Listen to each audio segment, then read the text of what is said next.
So Moses went down, and this is when you see the first set of 10 commandments. He has those tablets, and he goes down the mountain, and he sees his people sinning, and he drops them. And he's so angry, because he's so angry. I mean, who wouldn't be angry when you physically see aspects of God in your life? And so he goes, and he talks to someone, he's like, all those who are sinning against me, kill all of them. All age, all genders, I want them all gone. Because there was some portion of them that still was listening to God. So that's what they did. And this is like the first generation of Israelites who died because they were not listening. They were not God-fearing. They were comfortable. They were prideful. They were selfish. And I see that. I've seen that within me. Where like I've said, you see God. God is He's an angry God when you go against him. And I feel like we forget that constantly. But we just block it out of our mind.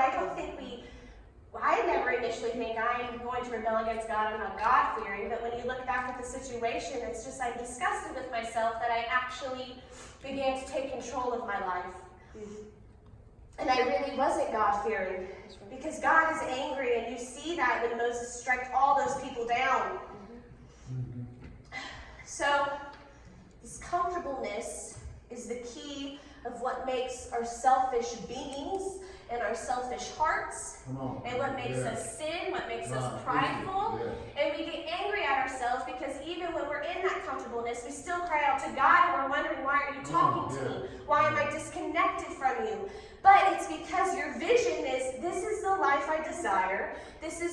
I'm doing what I want because I'm happy with it. And I'm happy with it means you're obviously happy with it. But that's not true, because comfortableness, pridefulness, sinning against God is not what God wants for us or desires for us. We are not being true Christ followers when we put our minds in that position, when we take our bodies in that position.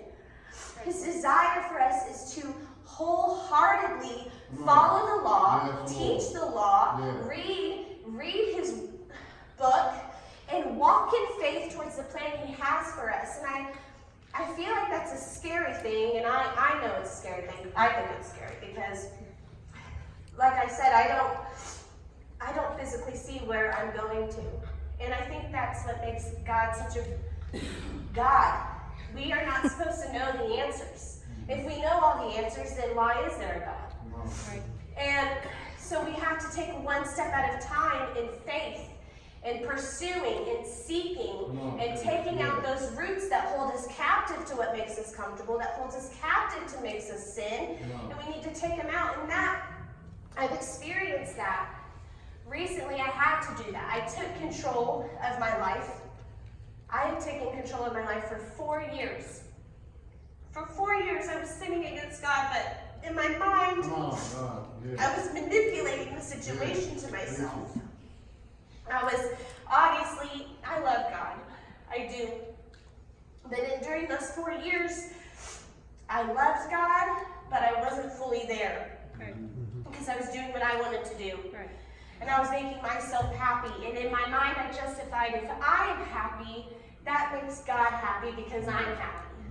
That is the biggest lie I have ever told to myself, because in Jeremiah 17:9 it says, the heart is the most deceitful. Yes. And I was listening to my heart constantly, walking with my heart, not with the Spirit of God, not as God as my heart, not as God as my voice, but I was walking in my own voice and my own decisions, and I had that foothold of comfortableness, of pridefulness, of selfishness, of deceit, like being deceitful, rebelling, and all of that comes to sin. But in my mind, I justified it. And if we continue to walk towards that, it's just a hardening. It's a hardening of our own heart, as we see in Pharaoh. And not only does hardening our heart make us more rebellious and more angry because we can't hear what God's telling us, but it's an unhealthy, sinful cycle that we continue to put ourselves in. It's a deadly cycle. The cycle I wrote is we stray, we hit rock bottom. And And then we get fed up with our initial decision of why we strayed. And we cry out to God for help, for forgiveness, for peace over the situation, for him to deliver us. And obviously God hears our cries, and he restores us. And we promise God, I'm never going to do this again. I'm going to continue to be with you. I'm going to continue to walk with you. All those things in my past, I'm not going to let them have a foothold anymore. And I promise to stay with you and listen to what you want from me. But soon, as he tells us something different to do with our life, we're like, no, I'm not going to do that because I'm comfortable where I'm at. Yeah. And I wish I learned this sooner when I was younger, because I don't want to say I've messed up my life, but the decisions I've made, it's disheartening to me. And I could have been in God's plan back then than I am in now. And that's so aggravating to me. So, when I got out of that 4 years of just being stuck in a comfortable, prideful, rebellious cycle, it was hard. It was very hard, because you're taking those roots out of your heart that you've known for so long, that you're comfortable with, and you have to trash them. And you have to give God your whole heart, your whole mind, your whole body, and that is scary because you don't know where he's initially taking you all the time. And so when I took those roots out, I laid in bed for like 2 months. I was depressed, I was angry, I was crying all the time. My Netflix binge hours were like 13.1 in a day. And I was just so angry and I was confused. But as you continue to walk in faith and take those little steps, after little steps, it becomes easier. It becomes so much easier. Because God has your whole attention, your whole focus. He's your whole direction. He's your whole path. He's your feet. He's your mind. He's your mouth. He's your actions. Thank you, Lord. And at first, when you take them away, it's hard because you're in that lonely place. But like I said, it's one step after the other. Well, I got this book. I've heard about this book a lot before, but it's called Uninvited, and it's by Lisa. We're just going to call her Lisa. I don't know how to say her last name. And it's called Uninvited. And it's living loved when you feel less than, left out, and lonely. This book wrecked me, because I read this when I was in my bed for 2 months. And I want to read you a prayer, and I want to have your full attention, because this prayer has helped me so much, and I still read it constantly. So it's a long prayer. So I just want your full attention, and I want you to just listen and seek and just pay attention to the words that are written. It says, Lord, you are teaching me so much about trusting you fully and completely, without suggestions or projections. I'm choosing to embrace the very next thing you show me. I'll take this first step, and I'll take the next. I finally understand I don't have to fully understand each thing that happens for me to trust you. I don't have to try and figure it out, control it, or even like it, for that matter. In the midst of uncertainties, I will just stand and say, I trust you, Lord. Yes. I visualize me taking my fear of rejection from my incapable clutches and placing my trust in your full capability. And as I do, I make this all less about me and more about you. I replace my fragile efforts to control with your fortified realities. You are the perfect match for my every need. I need tissue. I'm sorry. I am weak. You are strength. Yes. I am unable. You are capability. Oh, yes. I am hesitant, and you are assurance. Yes. I am desperate, and you are fulfillment. I am confused, and you are confidence. I am tired, you are rejuvenation.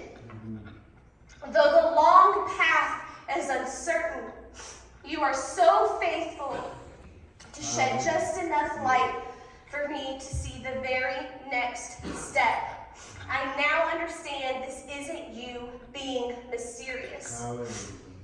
This is a great demonstration of your mercy. Too much revelation and I'd pridefully run ahead of you, and too little I'd be paralyzed with fear. So I'm seeking slivers of your light in your truth just for today and filling the gaps of my unknown with your trust. I don't know how many times I have read that prayer. In any situation, it helps me. But certainly in a situation when you're controlling your life and finally taking that foothold of Satan away, this prayer really fills in that loneliness, that depression, because it says, I am weak and you are strength, and I am unable and you are capability. And I reread that and reread it, because sometimes I'm so desperate to know where I'm going, but God, you're just my fulfillment. Just knowing that you're in my life is fulfilling. I don't have to know where I'm going all the time. I just need to trust you step after step after step. And sometimes I get tired trying to control, trying to go back to controlling where I'm going because I don't know where I'm headed. But when I'm tired, my God He gives me rejuvenation. He gives me peace at night. Because he says, Courtney, I have you. And your life to say, I have you. Just trust me. Just take this small step of the foothold that you have and just trust me. I have already led you here today, and I have something greater for you tomorrow and the next day and the next year and the next couple years. So whatever you are trying to control in your life, whether that be bad friendships, which I have had my fair share of where I'm trying to control to have that friend, but that friend wasn't the one that gave me, what's the word I'm looking for? That friend didn't reassure me of the path I'm going towards Christ. That friend drags me down.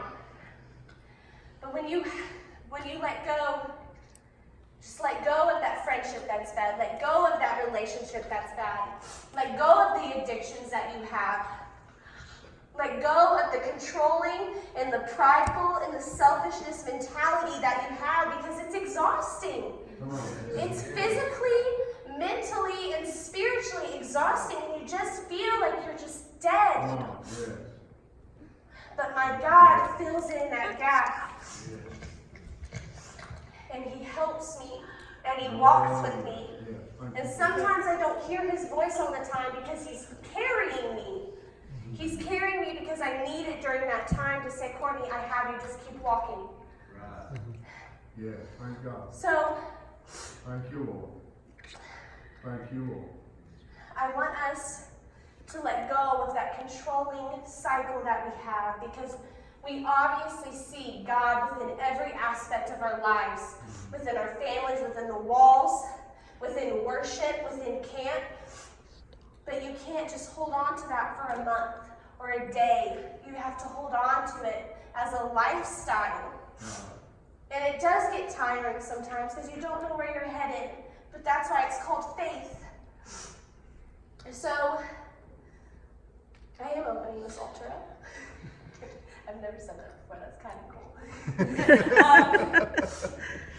I just want to open this altar up because I know when I was at your age, and still I have trouble with it sometimes, I always controlled my life.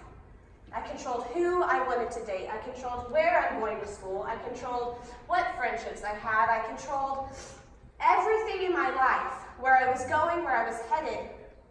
And I didn't let God speak to me of, that's where I want you to be. I just did it because it made me happy in that moment. What? So I'm just asking, whatever you're controlling to try to make yourself happy, your heart is deceitful.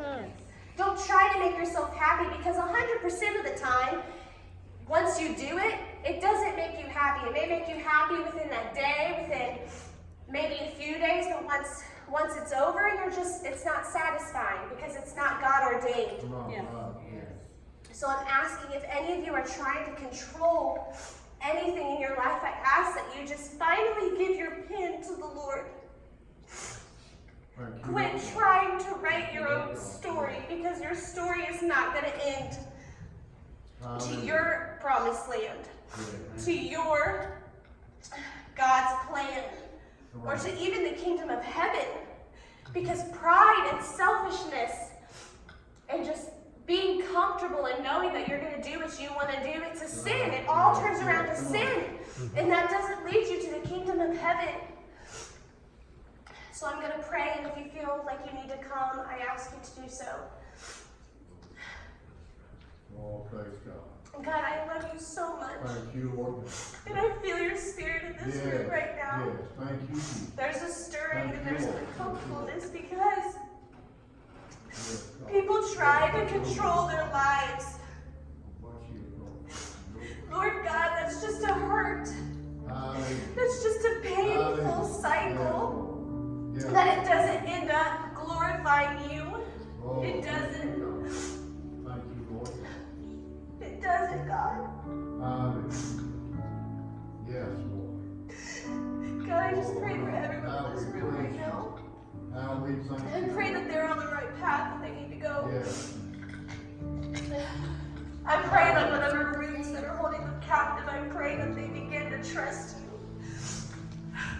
Hallelujah.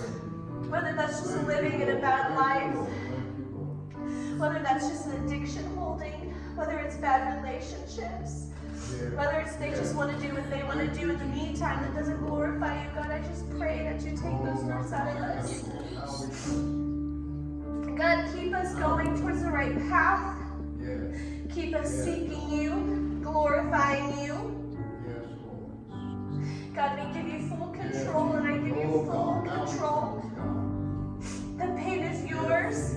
The steering wheel is yours. Yes, Lord. My feet are yours. My mind is yours. My hands are yours. My actions are yours. And everything I do, everything